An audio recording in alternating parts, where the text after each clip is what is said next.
Mes chers collègues, monsieur le maire, le débat d'orientation budgétaire, c'est un moment très important dans la vie démocratique du pays, dans la vie démocratique de la ville, et nous sommes ravis de pouvoir y contribuer, y participer de façon constructive. Alors on a pas mal travaillé le sujet et on a quelques éléments à soumettre à votre sagacité. On aimerait bien que ce qu'on va vous dire aujourd'hui et qu'on répète et qu'on a déjà dit en partie lors de la commission budgétaire la semaine dernière soit pris en compte pour réaliser le budget. Parce que figurez-vous que le travail qu'on fournit bénévolement pour le bien commun, on aimerait bien qu'il soit un minimum, entre guillemets, considéré et respecté. Et ce qu'on va vous dire là, on espère sincèrement que vous allez nous écouter. Parce que ce qu'on va vous dire là, c'est pas pour vous embêter, c'est pas pour vous attaquer politiquement. C'est pour essayer de contribuer de manière intelligente à construire un budget qui sera plus raisonnable, plus juste. En réalité, je vais reprendre quelques éléments évoqués par monsieur Didier Paris. J'adhère en partie à ce qui a été dit. Alors, un principe fondamental qu'il faut rappeler, c'est la sincérité budgétaire. La sincérité budgétaire, ce n'est pas simplement un principe comme ça pour faire joli, c'est une obligation légale. Vous êtes obligé de nous proposer un rapport d'orientation budgétaire puis un budget qui est sincère, c'est-à-dire qui repose sur des hypothèses réalistes, prudentes et cohérentes, dans un contexte économique dont on sait qu'il est particulièrement instable.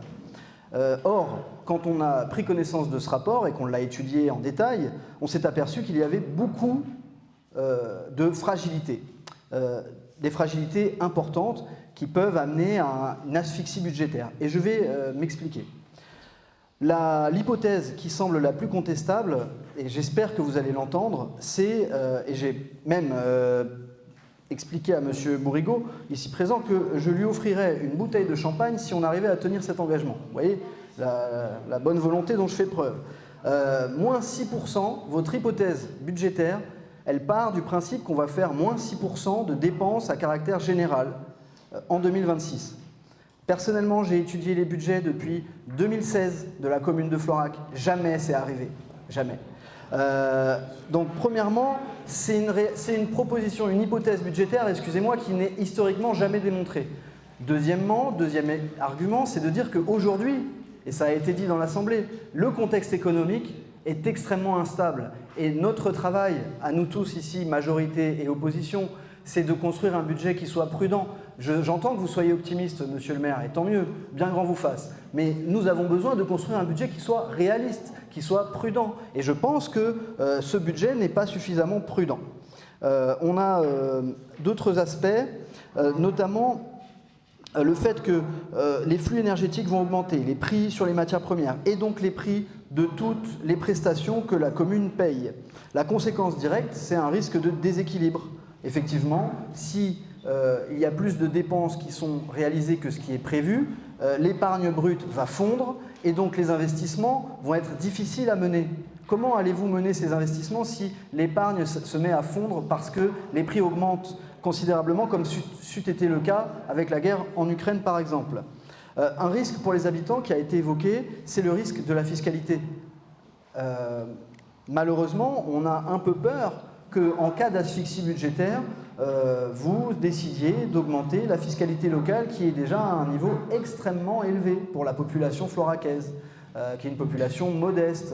Même les propriétaires sont globalement des gens modestes. Ce n'est pas non plus une ville de personnes riches. Et pourtant, la fiscalité est extrêmement lourde. Donc nous, on a cette peur sur la fiscalité à venir. On a fait une contre-analyse budgétaire que je soumets rapidement à votre sagacité. On estime qu'en 2026, il y aura 3% d'inflation. Alors, bizarrement, les services de Bercy font des analyses proches. Là, c'est tombé il y a 24 heures. Et il y a des analystes à Bercy, à la BCE, à la Fed, donc dans les plus grandes instances internationales, vous voyez, qui estiment qu'en fait, en 2026, on va avoir une inflation plutôt autour de 2,5 à 3%. Ce qui va impacter considérablement, en réalité, les dépenses de la commune. Ensuite, les charges à caractère général, elles vont sûrement plutôt osciller en conséquence à plus 5%, les charges de personnel plus 4% et les charges financières plus 3%. Pourquoi ? Parce qu'on a un tiers des prêts de la commune qui sont à taux variable. Et ces taux variables, ils sont capés sur des indices qui vont augmenter en raison de l'inflation, en partie. Donc on va avoir une augmentation des charges financières. Résultat, la trajectoire budgétaire que vous proposez est fortement fragilisée. Donc elle est difficilement tenable.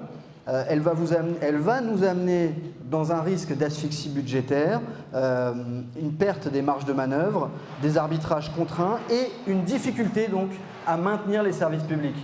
Parce que figurez-vous que nous sommes aussi défenseurs des services publics. Donc pour nous, c'est une question de responsabilité, j'en termine rapidement. Ici, on fait un appel à votre responsabilité de nous écouter, de nous entendre pour faire preuve de davantage de prudence dans la projection budgétaire que vous allez nous soumettre le 27 avril. Il y a des facteurs de rigidité qui vont rendre les marges de manœuvre difficiles. On sait que ici, à Floirac, on a 51% de dépenses de personnel dans les dépenses de fonctionnement. C'est plus que la moyenne nationale, autour de 48%. Et un cadre juridique contraint, je vous le rappelle quand même, mais vous le savez plus que moi, le budget que vous devez proposer doit être sincère. Et si il est constaté, objectivé qu'il n'est pas sincère, en tout cas que les hypothèses sur lesquelles il s'appuie ne sont pas sincères, c'est-à-dire correspondent à la réalité économique, au contexte économique qui a été rappelé par mon collègue, je tiens à vous dire que nous envisagerons de soumettre ce budget au contrôle de légalité. Oui, je sais, ça vous embête de vous soumettre à la loi, mais excusez-moi de vous le dire, c'est une obligation légale, c'est pas simplement des choix à l'emporte-pièce. On doit vous rappeler quand même que le cadre politique est contraint. Voilà. Je sais, ça vous embête quand on parle de la loi, mais bon.